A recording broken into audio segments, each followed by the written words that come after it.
வரட்டுங்க தண்ணியிலே நிற்கலாம்.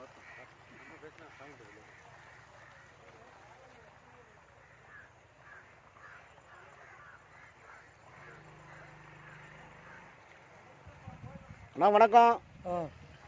எப்படி இருக்கீங்க? நல்லா இருக்கீங்களா? ஞாபகம் இருக்குதா? நவம்பர் 27 உங்கள்கிட்ட சந்திச்சு நம்ம அடி உரம் மே உரம் ரெண்டும் கொடுத்துட்டு போனோம். ஞாபகம் இருக்குங்களா? 25 போன வருஷம். அதுக்கப்புறம் வந்து பார்த்தோம்னா நீங்கள் பூ போட்டிருந்தீங்க. அதெல்லாம் களைஞ்சிட்டு நான் வந்து தக்காளி போட போகிறேன்னு சொன்னீங்க. கரெக்டுங்களா? அப்போ தக்காளி போட்ட பிறகு இப்போ செடியெல்லாம் எப்படி இருக்குது? நல்லா இருக்குதா? போகிறதுக்கு முன்னால் எப்படி இருந்துச்சு? போகிறதுக்கு முன்னால் பூ போட்டுருந்தோம். போட்டு செடி வச்சுருக்கோம். நல்லா இருக்குது. எப்படி வந்திருக்குது? நம்ம வாட்ஸ்அப் நிறுவனத்தோட பொருள் கருகருன்னு இருக்குது. கருகருன்னு இருக்கா? பூ நல்லா கிடச்சிருக்கு. பூ நல்லா கிடச்சிருக்குதா? ரைட். அப்போது இன்னும் இது வந்து பயன்பாடு எப்படி இருக்குது? தக்காளி ஈல்டெல்லாம் எப்படி வரும்? தை மாதம் தான் தெரியும். இதுக்கு முன்னால் போட்டது இது மாதிரி கருகருன்னு வந்துச்சா?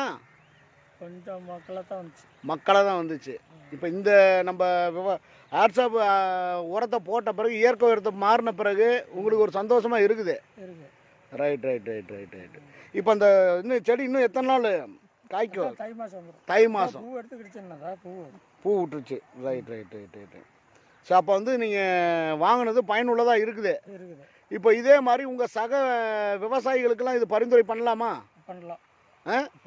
அன்னைக்கு வந்து நம்ம தமிழ்நாடு லீடரு ஒரு ஆர்வம் சார் வந்து உங்களுக்கு விளக்கம் கொடுத்தாரு. அதன்படி கரெக்டாகவே நடந்துச்சுங்களா? ஆமாம். ரொம்ப சந்தோஷம்.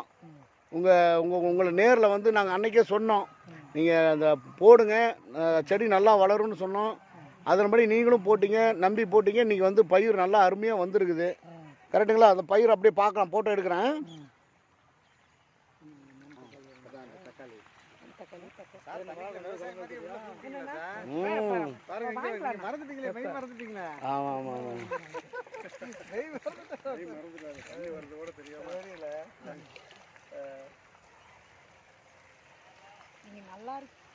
நல்லா இருக்குதுங்க. தெரியுதா?